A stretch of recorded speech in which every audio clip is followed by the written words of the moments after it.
Elena Carter has never been afraid to make sacrifices.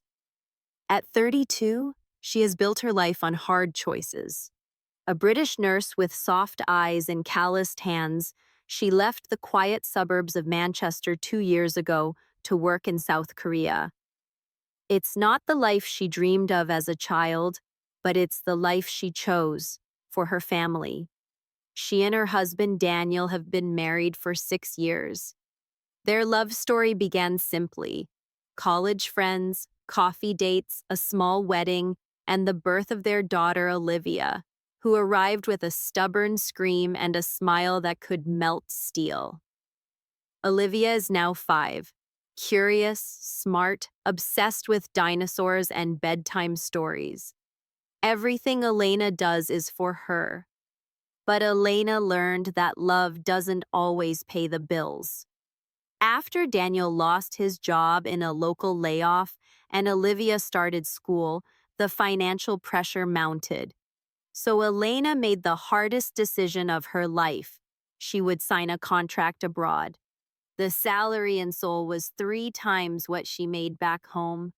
With just a few years of hard work, they could pay off their debt, secure Olivia's education, and maybe, just maybe, buy a small house with a garden.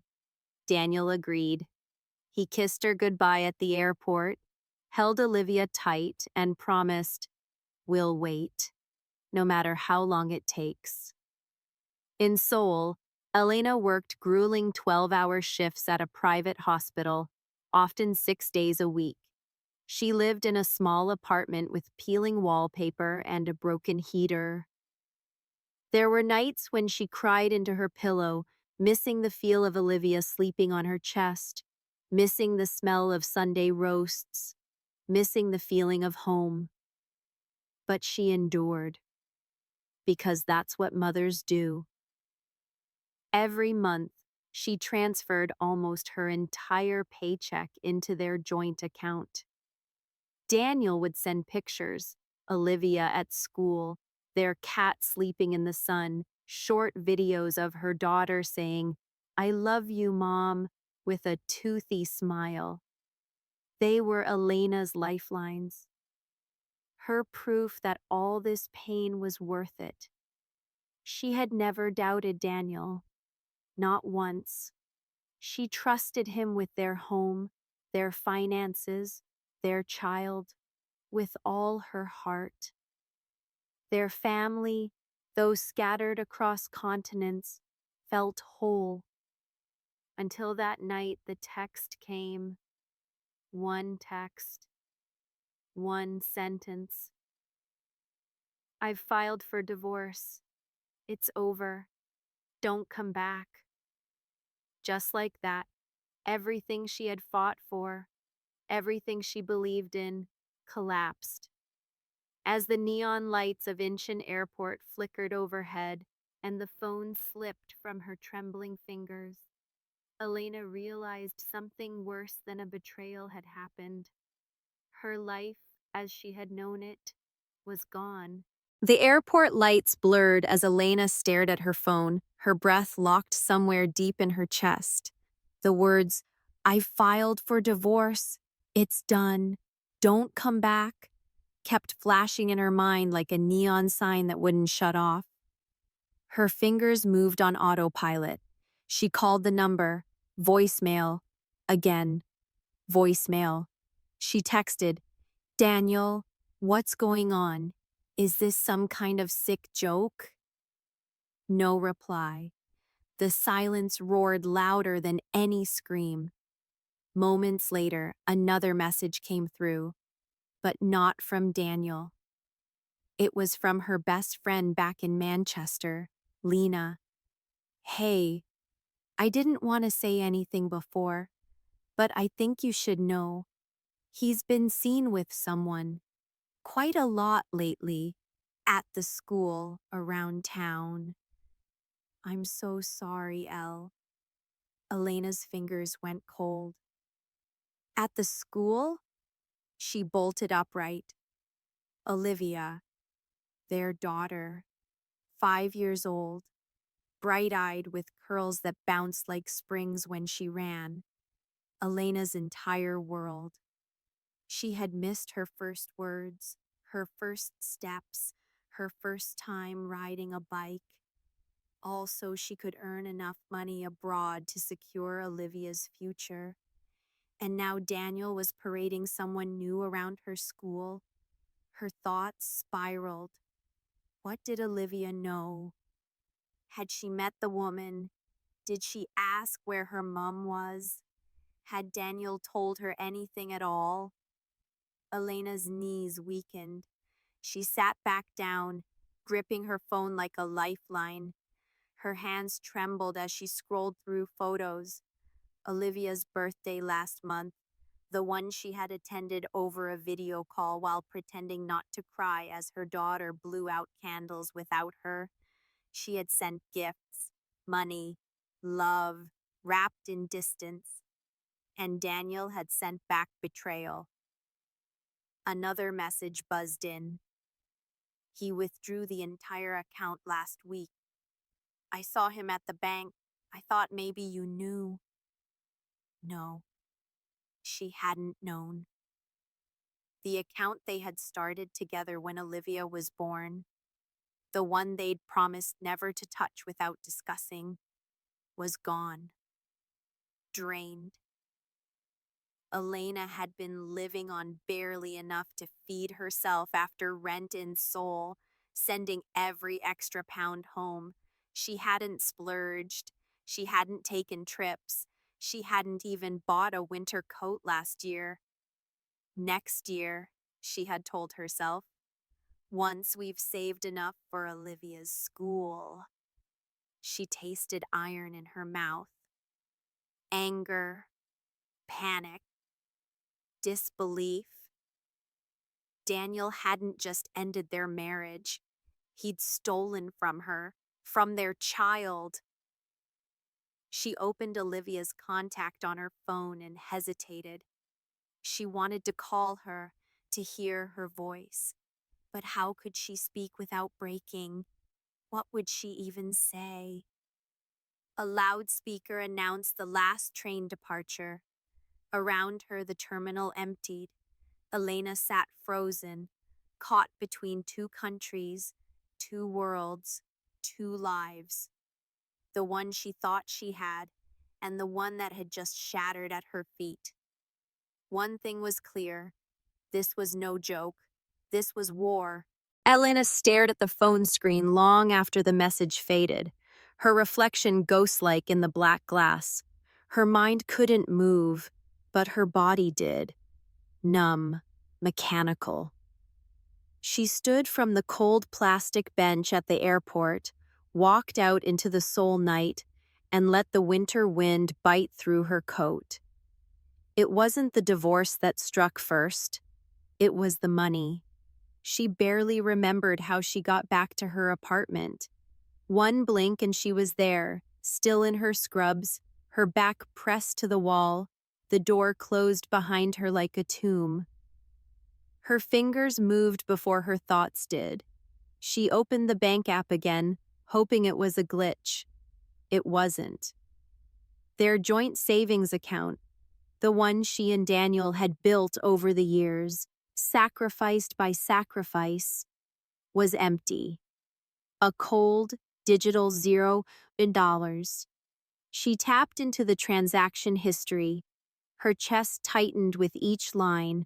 Withdrawal, £3,000 transfer, £1,500, withdrawal, $2,200, all within the last 3 weeks. He hadn't just filed for divorce. He had been preparing for this, quietly, deliberately, stealing from her without a word.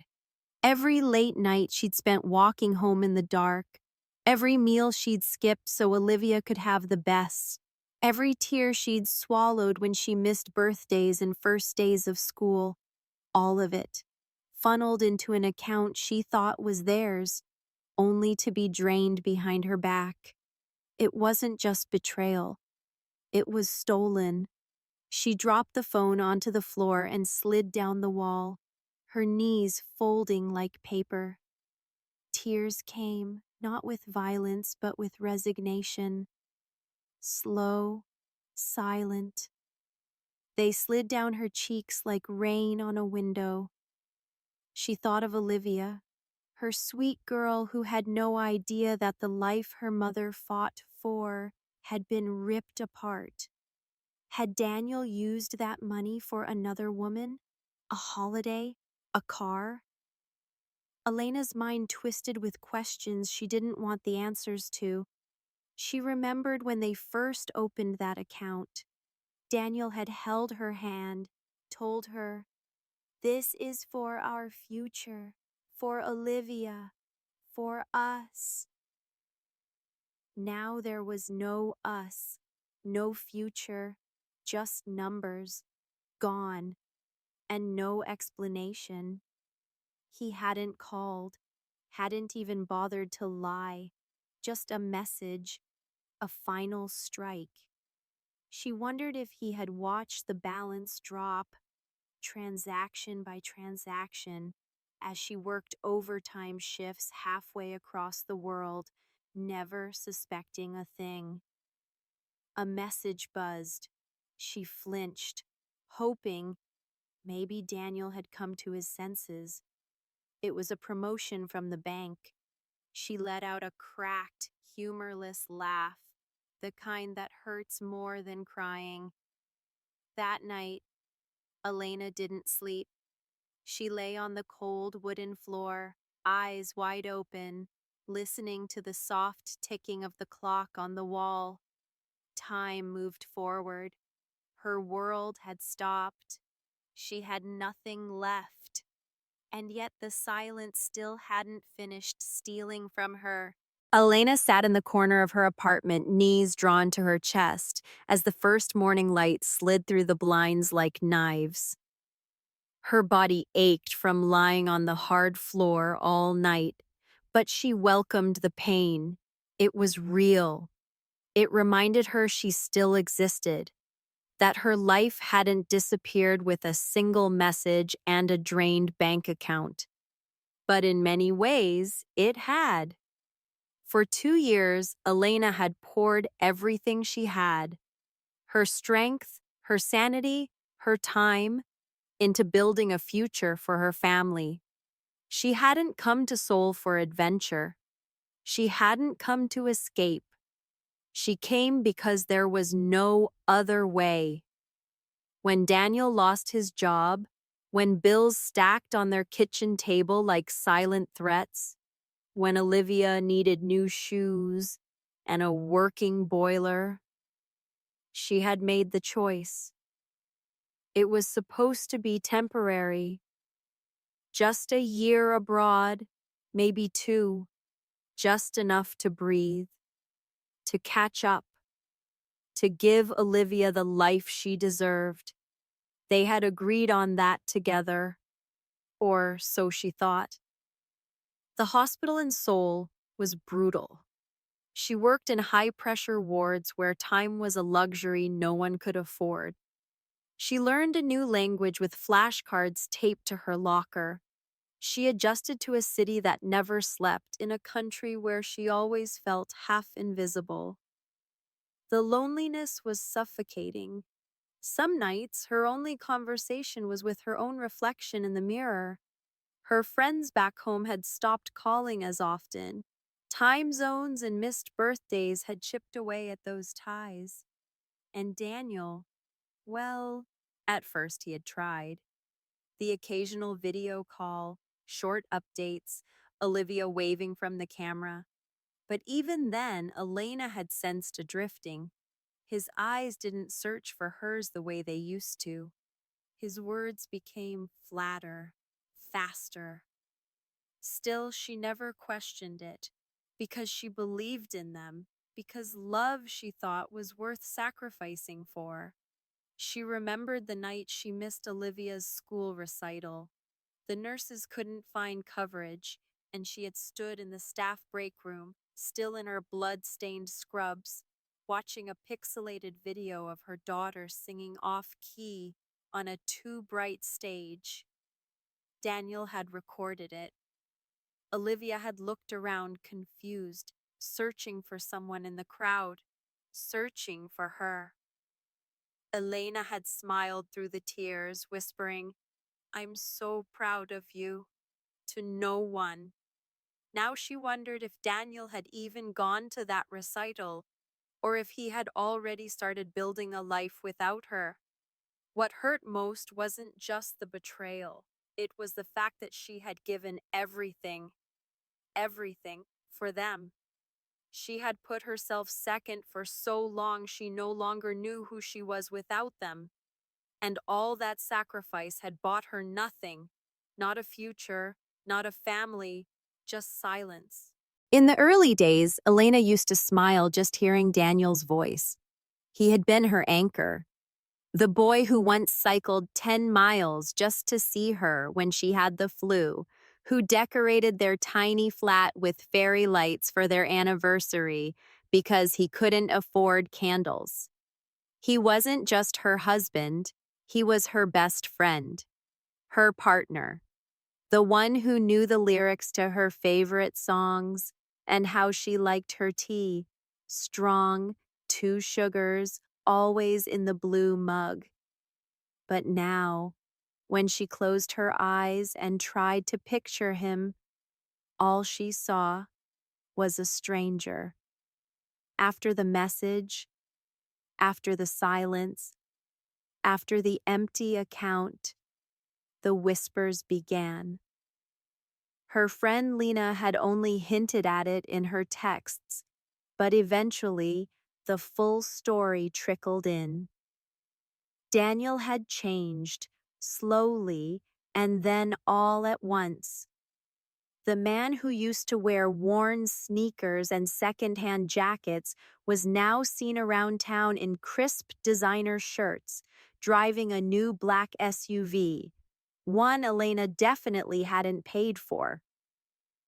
He was spotted at a wine bar downtown, laughing too loudly, his hand resting a little too comfortably on the thigh of a woman no one recognized.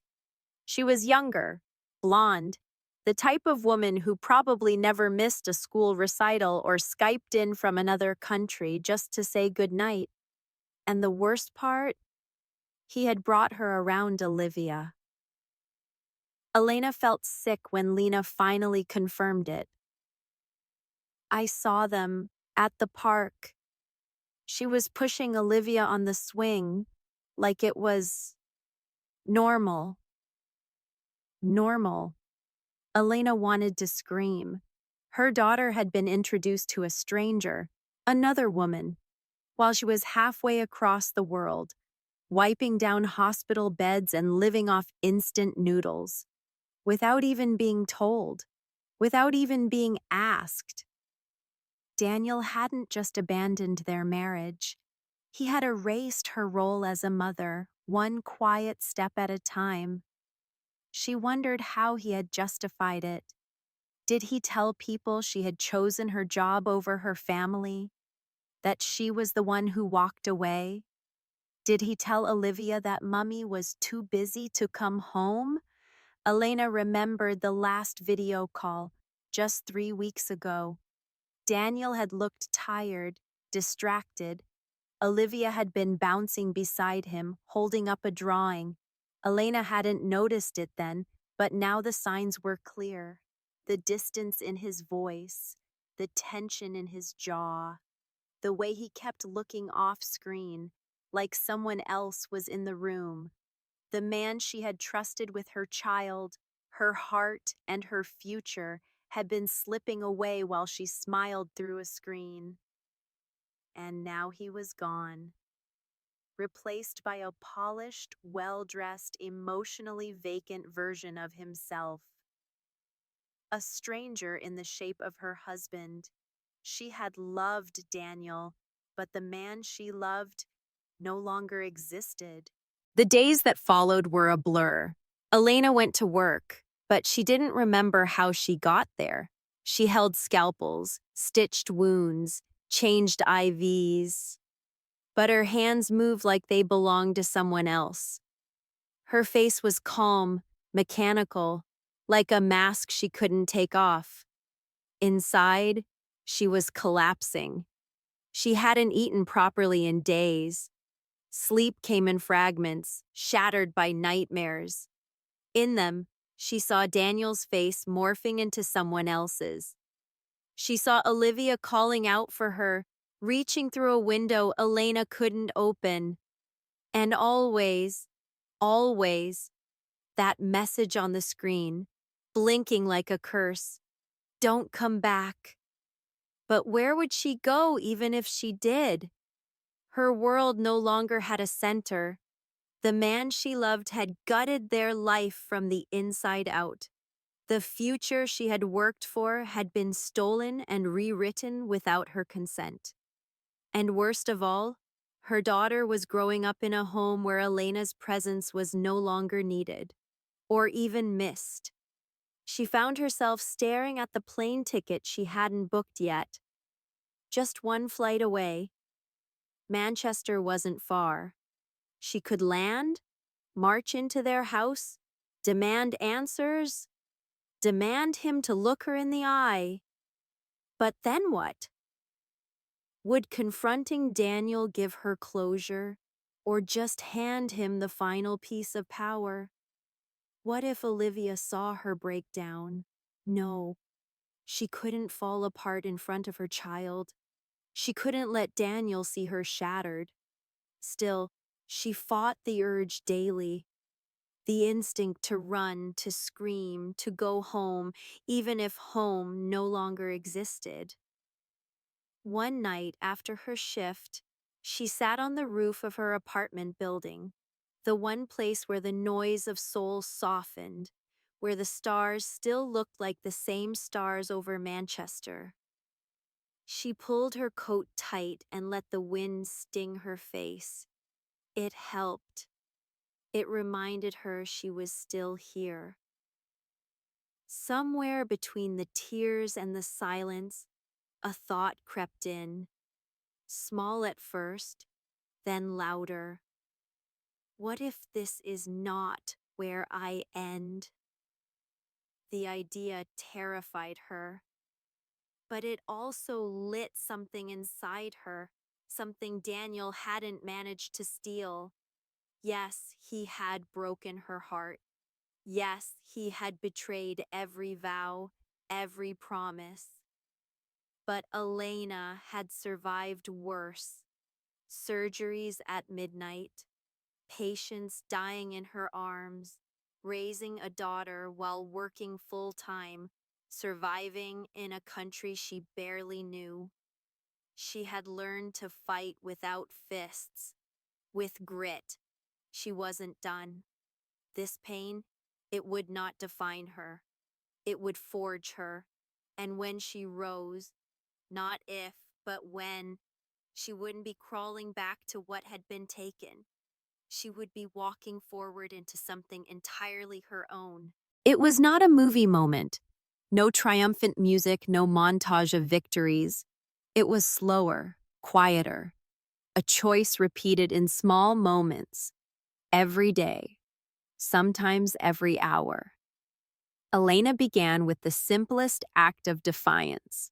She cleaned her apartment.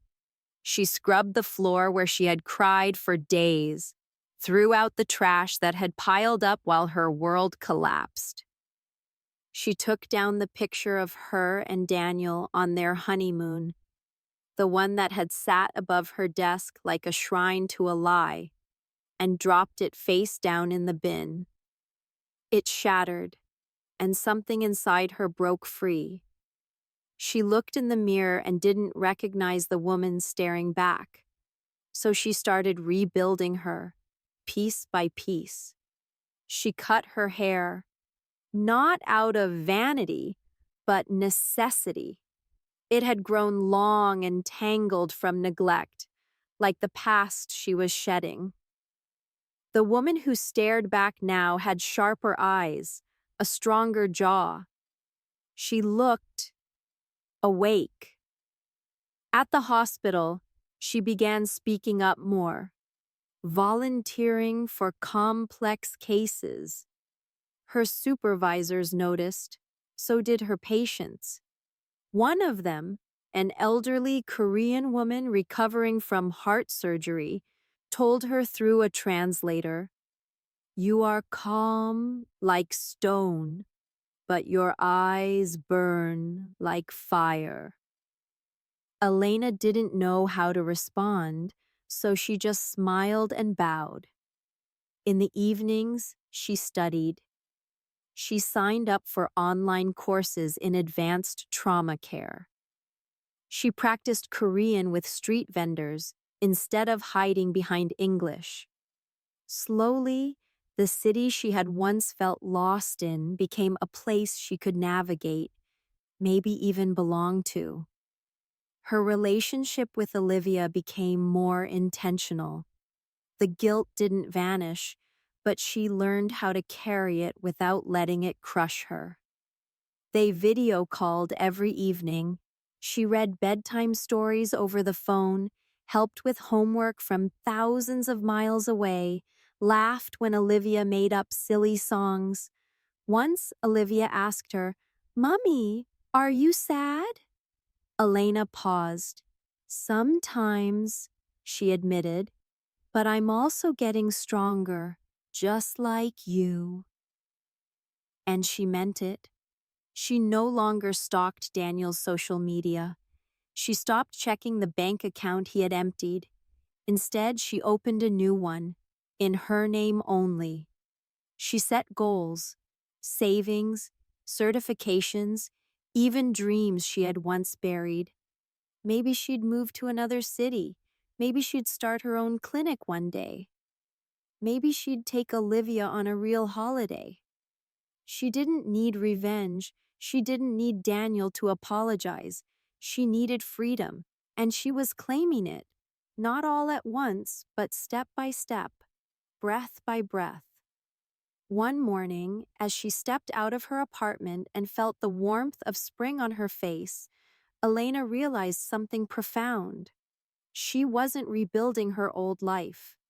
She was creating something entirely new. Not because of Daniel, but in spite of him. It had been nearly a year since Daniel's message shattered her world. In that time, Elena had rebuilt herself. Quietly, defiantly, without asking for permission. She had not returned to England, despite the whispers, the rumors, and even the legal documents that began arriving at her old address. Her lawyer, a sharp-eyed woman named Ji-Yun, translated everything and helped Elena navigate what Daniel had never expected her to fight for: her rights. Because Daniel had made one mistake. In his haste to erase Elena, he had forgotten that being silent does not mean being weak. Legally, their shared assets, the house in Manchester, the family car, the bank account he drained, were all still subject to division under British marital law. He had filed for divorce, yes, but he had never finalized it. Elena, buried in grief, had not responded. But now she did, with precision. She signed the paperwork. She filed for joint custody. And she made one additional request: a full financial audit. Daniel didn't see it coming. The audit uncovered everything. The unauthorized withdrawals, the suspicious transfers to an account in another woman's name, and large cash purchases inconsistent with his reported income. Daniel had spent nearly every pound she had sent home. And not on Olivia. Not on bills or a business. On himself. And her. The lawyer's tone was clinical when she explained it, but Elena felt every word like a knife. It wasn't just betrayal. It was theft on paper, now backed by evidence. In court, Daniel looked nothing like the man Elena had once loved. He appeared thinner, stressed, wearing a suit that didn't quite fit. like it had been borrowed or hastily bought. The woman he had left her for wasn't in the courtroom. Rumors said she had disappeared when the money ran out. He avoided Elena's gaze the entire time, but she stared straight at him. When the judge ruled that Elena was entitled to 50% of all marital assets, including the equity of the house and compensation for the unauthorized use of funds, Daniel tried to object, claiming emotional strain, financial hardship, anything that might grant him mercy. But there was no mercy in the facts. Elena walked out of court that day not just with a ruling in her favor, but with ownership of the family home, a repayment schedule, and full custody rights with shared visitation. She didn't smile, not in front of him. But later that night, as she closed her apartment door in Seoul and sank into her chair, she allowed herself one long, deep breath. Not because she had won, but because she had stood up. And then, just as life began to settle, came the second message. From Daniel. I made mistakes. I didn't know what I had. I want us back. Olivia misses you. I miss you. Please, come home. Elena stared at it for a long time, not with anger, not with sadness, but with clarity. Daniel wasn't asking for her forgiveness. He was asking for rescue. His new life had collapsed, and he assumed she'd still be the safety net, the woman who always gave, even when there was nothing left to give. She didn't reply right away. Instead, she opened her laptop and clicked into the listing for the Manchester house. It was already under her name now, and she had just accepted an offer. The funds, her funds, would go toward a new apartment in Seoul, closer to a better school for Olivia. Her daughter would be joining her soon, for good. The house Daniel had tried to build his new life in, she had sold it out from under him, and now for the first time in a long time, she felt free. When she finally answered his message, it was with a single sentence. I already came home. To myself. She hit send. Then she turned off her phone. Elena stood by the window and looked out at the skyline of a city that had once swallowed her whole. Now it was hers. Not because it welcomed her, but because she had conquered it. She wasn't the same woman who had boarded that plane from Manchester, full of hope and trust. That version of her had died the night Daniel sent that message. But something stronger had taken its place. She had faced betrayal. She had fought grief. She had stood in the courtroom across from the man who once called her his forever and left without flinching. She had been torn apart, and she had rebuilt herself from the ruins. In the end, what Daniel lost was not just his wife, his child, or a home. He lost a woman who would have walked through fire for him. He mistook quiet strength for weakness. He mistook distance for detachment. He believed that because Elena wasn't physically there, her presence, her power, had faded. He believed she wouldn't fight back, wouldn't rise, wouldn't dare. He was wrong. When a person like Elena is kidnapped, the wound cuts deep, but it carves out something unshakable. In the ashes of what was, she didn't find revenge. She found clarity. She realized that sometimes losing everything is the beginning of becoming everything you were meant to be. Daniel lost Elena long before she walked away. He lost her the moment he chose to decide over loyalty, comfort over character. And in doing so, he lost the one person who truly believed in him, who built a future with her bare hands while he dismantled it with selfish ones. For Elena, the greatest tragedy wasn't the money or even the marriage. It was time. The years she sacrificed, the birthdays missed, the kisses sent through a screen, all for a man who had already turned his back. She will never get that time back. But what she gained instead was something rarer, the knowledge of her own worth. She learned that love without respect is just a beautiful cage, that loyalty given blindly is not noble, it's dangerous, and that silence, when used by others as a weapon, can be reclaimed as a shield. Her story is a warning and a torch. To every woman who has ever felt she had to choose between family and self, between survival and identity, Elena is proof that you can break and rebuild, that you can lose what you thought was everything and still find yourself whole. Because being left behind is not the end. It's the invitation to begin again, this time with your eyes open. Her pain taught her precision. Her loneliness taught her resilience.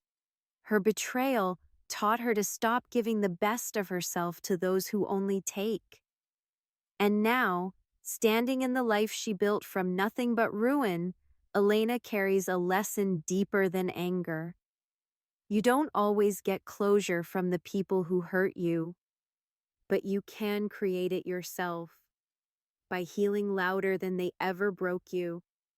She is no longer the woman Daniel abandoned. She is the woman who saved herself, and that is something no one will ever be able to steal.